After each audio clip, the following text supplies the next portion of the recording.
Hello everyone, welcome to my channel biology classes with Sakshi. तो आज की जो मेरी वीडियो है इसमें हम प्रैक्टिस क्वेश्चंस करेंगे। ये जो प्रैक्टिस क्वेश्चंस हैं ये प्रीवियस ईयर्स के जो नीट एग्ज़ाम हुए हैं उनसे लिए गए हैं। तो क्योंकि अब नीट एग्ज़ाम पास आने वाला है इसलिए मैंने सोचा कि क्यों ना कुछ प्रैक्टिस क्वेश्चंस करवाए जाएं। जो वीकेंड पे मैं क्लासेस लेती थी वो वैसे ही लूँगी, थ्योरी की जो क्लासेस मैं लेती थी वो वैसे ही होती रहेंगी। पर ये जो कुछ प्रैक्टिस क्वेश्चंस हैं ये मैं जब भी मेरी वीडियो प्रिपेयर हो जाया करेगी तो मैं अपलोड कर दिया करूँगी। तो चलिए स्टार्ट करते हैं अपने आज की वीडियो। फर्स्ट क्वेश्चन है, the main organelle involved in modification and routing of newly synthesized protein to their destination is. First option है माइटोकॉन्ड्रिया, सेकंड ऑप्शन है एंडोप्लाज्मिक रेटिकुलम, थर्ड ऑप्शन है लाइसोसोम एंड फोर्थ ऑप्शन है chloroplast. तो इस question का जो right answer है वो है endoplasmic reticulum, option second. Proteins are macromolecules and have 4 different level of structures. Protein के जो हैं 4 डिफरेंट लेवल हो सकते हैं स्ट्रक्चर्स के, जैसे कि आप देख सकते हो इस डायग्राम में, primary protein, secondary protein, tertiary protein, quaternary protein. और जो प्रोटीन्स होती हैं वो अमीनो एसिड्स जब आपस में ज्वाइन करते हैं या लिंक करते हैं पेप्टाइड बॉन्ड की हेल्प से, तो जो चेन बनती है उनको क्या बोलेंगे हम, प्रोटीन। अब ट्रांसक्रिप्शन और ट्रांसलेशन के बारे में तो आपको पता ही होगा कि ये प्रोसेस क्या होते हैं। चलो मैं बता देती हूँ। डीएनए से जो एमआरएनए बनता है उसको क्या बोलेंगे, उस प्रोसेस को ट्रांसक्रिप्शन। यानी कि डीएनए में जो इन्फॉर्मेशन होगी वो एक न्यू स्ट्रैंड में कॉपी हो जाएगी, एमआरएनए में कॉपी हो जाएगी, और फिर उस प्रोसेस को क्या बोलते हैं, ट्रांसक्रिप्शन। और फिर वो एमआरएनए कहाँ यूज़ होता है, प्रोटीन सिंथेसिस के टाइम पे जो इन्फॉर्मेशन आएगी एमआरएनए में वो प्रोटीन में असेंबल हो जाएगी। ठीक है, तो इस तरीके से इस प्रोसेस को क्या बोलेंगे, ट्रांसलेशन। यानी कि डीएनए से जो एमआरएनए बना उसको क्या बोलेंगे, ट्रांसक्रिप्शन, और एमआरएनए से फिर प्रोटीन में जो इन्फॉर्मेशन ट्रांसलेट हुई उसको क्या बोलेंगे, ट्रांसलेशन। या हम बोल सकते हैं प्रोटीन सिंथेसिस का जो प्रोसेस है उसको ट्रांसलेशन बोलते हैं।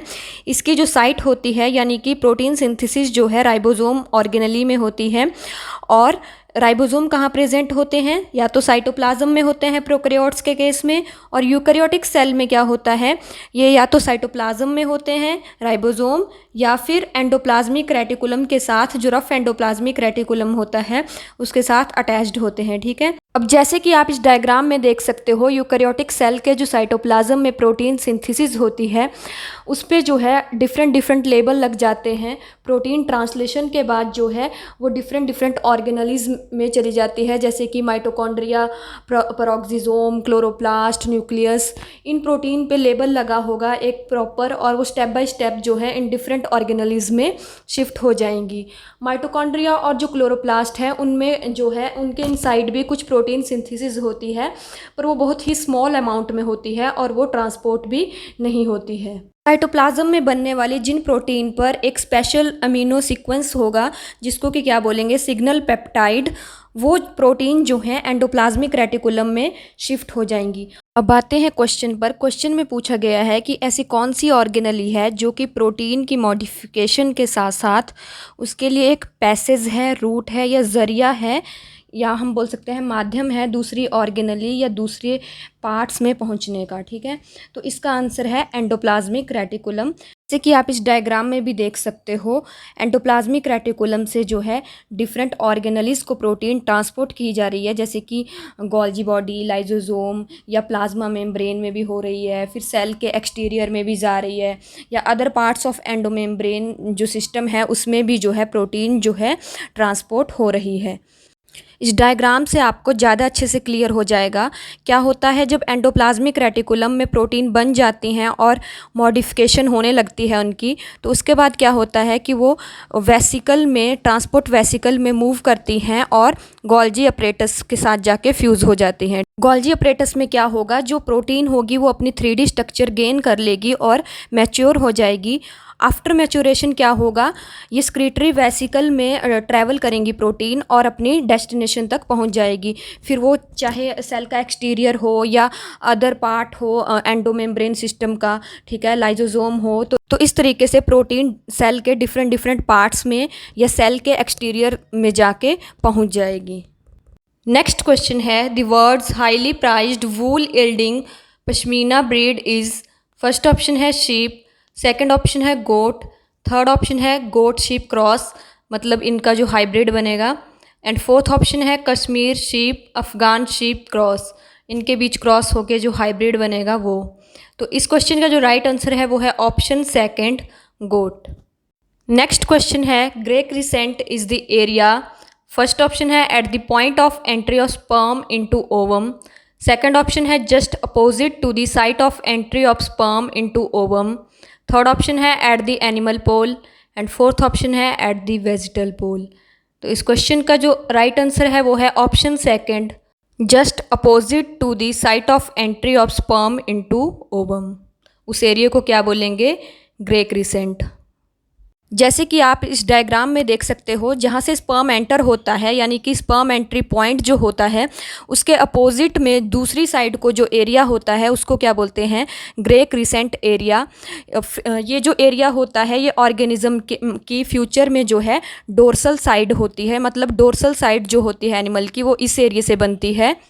जब कॉर्टिकल साइटोप्लाज्म जो है रोटेट करता है इनर साइटोप्लाज्म की साइड को, तो उस वजह से जो है ये रोटेशन की वजह से क्या बनता है? ग्रे क्रिसेंट एरिया बन जाता है।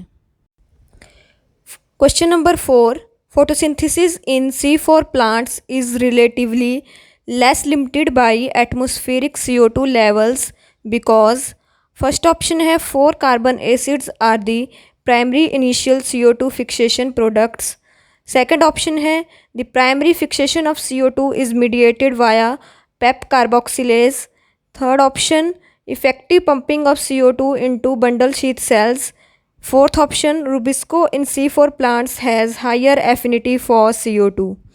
इस क्वेश्चन का जो राइट आंसर है वो है option second, the primary fixation of CO2 is mediated via PEP carboxylase. इस डायग्राम में आप 3 टाइप के प्लांट्स देख सकते हो, C3 प्लांट्स, C4 प्लांट्स और कैम प्लांट्स में फोटोसिंथेसिस का प्रोसेस होता है। C3 प्लांट्स में क्या होता है? सबसे पहले CO2 एंटर करती है मीजोफिल सेल में, और ये कैसे एंटर करती है? Through diffusion. और फिर क्या होता है, जो रुबिस्को एंजाइम होता है वो इसको फिक्स करता है, ठीक है। रुबिस्को का पूरा नाम है राइबुलोज बिसफॉस्फेट कार्बोक्सिलेज ऑक्सीजनेज, ठीक है।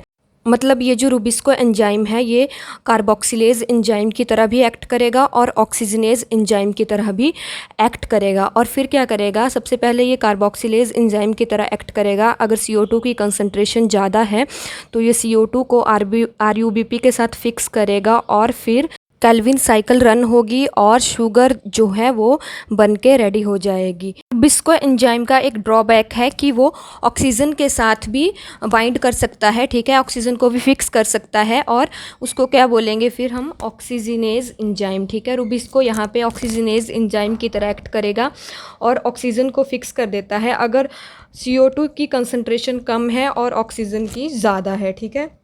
तो उस केसेस में क्या होता है? ज़्यादातर बार ये ऑक्सीजन के साथ बाइंड कर जाता है, उसको फिक्स कर देता है। पर क्या ये ऑक्सीजन को केल्विन साइकिल में भेज पाएगा? नहीं, ठीक है। ये केल्विन साइकिल में नहीं जाएगी ऑक्सीजन, और क्या होगा? ऑक्सीजन से क्या प्रोडक्ट बनेगा? CO2 होगा बनेगा, और ये एक तरह से कंप्लीट लॉस हो जाएगा। और इस प्रोसेस को क्या बोलते हैं? फोटो रेस्पिरेशन, ठीक है, क्योंकि इसमें ऑक्सीजन यूज़ हुई और CO2 रिलीज़ हुई। इस टाइप की प्रोसेस में क्या होता है? जो प्रोडक्टिविटी है वो बहुत ही लेस हो जाती है इस वजह से, फोटो रेस्पिरेशन की वजह से। तो ये एक रुबिस्को का मेजर ड्रॉबैक है। तो इसके बाद क्या होता है? C4 प्लांट्स इवॉल्व होते हैं ताकि जो फोटो रेस्पिरेशन का जो प्रोसेस है उसको अवॉइड किया जाए। इसके लिए इन जो प्लांट्स में, C4 प्लांट्स में क्या होता है? 2 टाइप के सेल होते हैं, मीजोफिल सेल और बंडल शीथ सेल, ठीक है। इन C4 प्लांट्स में क्या होता है? ये रुबिस्को एंजाइम को मीजोफिल सेल से बंडल शीथ सेल में ट्रांसफ़र कर देते हैं, भेज देते हैं, ठीक है। और उसके बाद क्या होता है? एक अनदर एंजाइम पेप कार्बोक्सिलेज आके क्या करता है?